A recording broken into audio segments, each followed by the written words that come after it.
Hey, good day, everybody. Thank you for joining me. Just in case you join me for the very first time, I am the real Glaze Gibbs. Make sure you smash that like button, subscribe, share, support. I was once the problem. Now what I'm seeking to do is right my wrong and become part of the solution, man. Hey, let's get straight to it, man.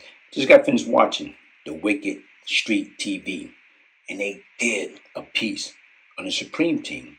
And right now is I want y'all to listen. And this is court record. So it's nothing blown out of content. So I want y'all to listen to it carefully. And right now, is after y'all listen to it, I'm going to come back and put my spin on it. Because once again, a lot of times people like to pump stuff up.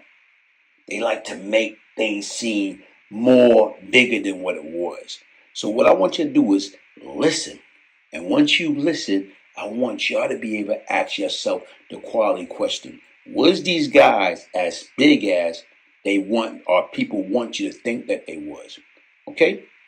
Listen, and I'll be back. They set up shop in the Baisley Park apartment of Robinson's mother, rebuilding after the heat from the 1987 raids.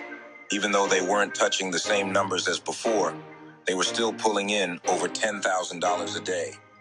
Miller made sure to keep the neighborhood on his side, handing out $3,000 in singles to the kids in the community every week, a small price to pay to keep the streets loyal. The team had their operation down to a science. Court records later detailed the setup. Tucker, Coleman, and David Robinson would collect cash from their retail spots and bring it back to headquarters. Miller and the team's go-to courier, Tent Sirius Morris, would negotiate coke deals over the phone with their supplier, William Graham, a plug with Colombian ties. Once the deal was set, Morris and Raymond Robinson would drive to Graham's crib, cash in hand, to pick up kilos. The weight was then processed into crack at the Robinson apartment, bagged up and distributed through Arroyo, Robinson, Tucker, or Coleman, who put it in the hands of their street workers. But the drug game ain't just about money. It's about power, and Miller wasn't playing fair. In July 1989, he, Arroyo, Hale, Hunt, and Jimenez ran down on 4 Colombian suppliers, jacked them for 2 bricks, and left them dead. The next month, they turned on one of their own. Gus Rivera, the Supreme Team member who had introduced them to the Colombians, got shot in the head by Hunt in a Baisley Park courtyard. He somehow survived the first attempt, but Hale and Arroyo made sure he didn't get lucky twice. They finished him off in a Queens motel room. That same August, they doubled down on the violence. 2 more Colombian suppliers, Pablo Perlaza and Fernando Suarez, pulled up to Hale's Baisley Park apartment expecting to do business. Instead, they got set up. Julio Hernandez held them at gunpoint while Hale and Arroyo tied them up with duct tape, covered their heads with plastic bags, and then took turns beating them with a baseball bat. The Supreme Team had always been ruthless, but under Miller, things got even darker. The money was still flowing, but so was the blood. By 1989, the walls were closing in on Kenneth Supreme McGriff. Okay, I just got finished listening to Wicked Street TV, speaking about the Supreme Team and their downfall.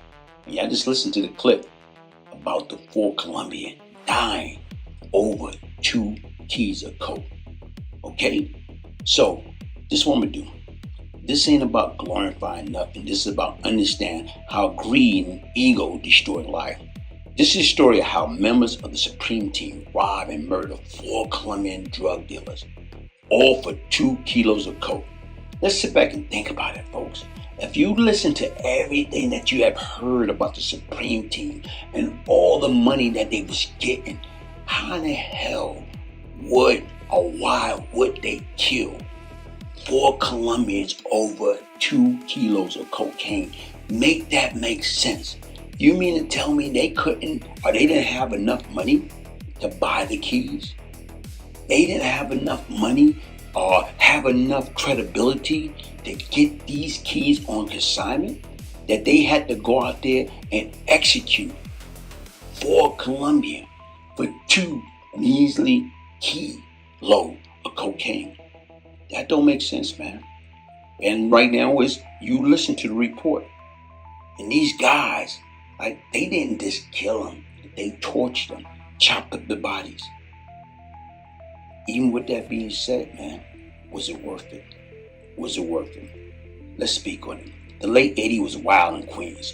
Early money, coke money was flowing heavy. and everybody was trying to come up.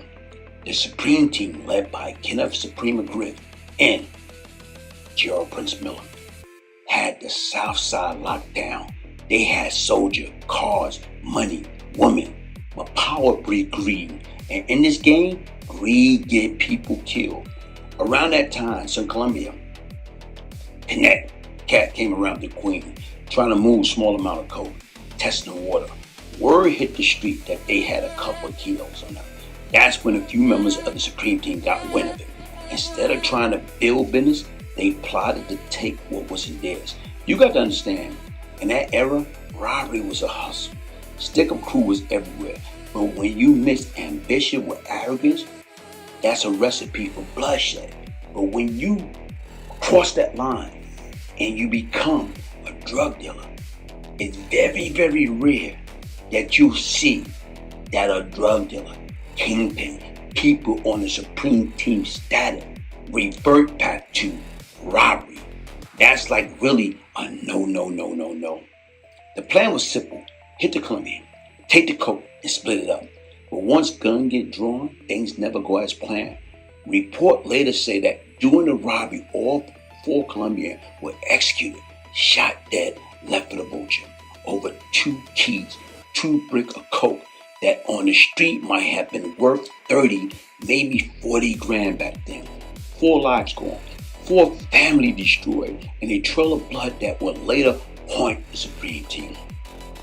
That murder just wasn't another statistic. When Colombians get hit like that, the DEA, FBI start paying attention. Word spread through the jails and the street. The Supreme Team did that. And from there, the feds start connecting the dots. Robberies, murder, drugs, money laundering. One case after another start piling up. That 2-kilo hit became one of the nails in the coffin that brought the heat heavy on Queens.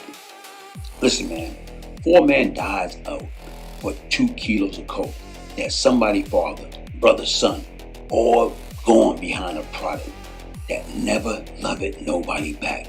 When you in that life, you start thinking short term. You start believing your own hype, but the street don't love you. They only recycle pain. The same greed that got those Colombians killed is the same greed that sent brothers from the Supreme Team to die in prison. Hey folks, when you look at that and you sit back and you're trying to make sense, man, it wasn't worth it. It wasn't worth it. It was a price to pay. But here it is. Right now is even in that case. From the state to the feds, guess what? Nobody got convicted for the 4 Colombian body. Wow. But once again, not saying it didn't happen. It just was enough evidence to prove it. Like I say, folks, crime doesn't pay. There's no shortcut life. Only thing come fast is trouble. Easy to get in, hard to get out.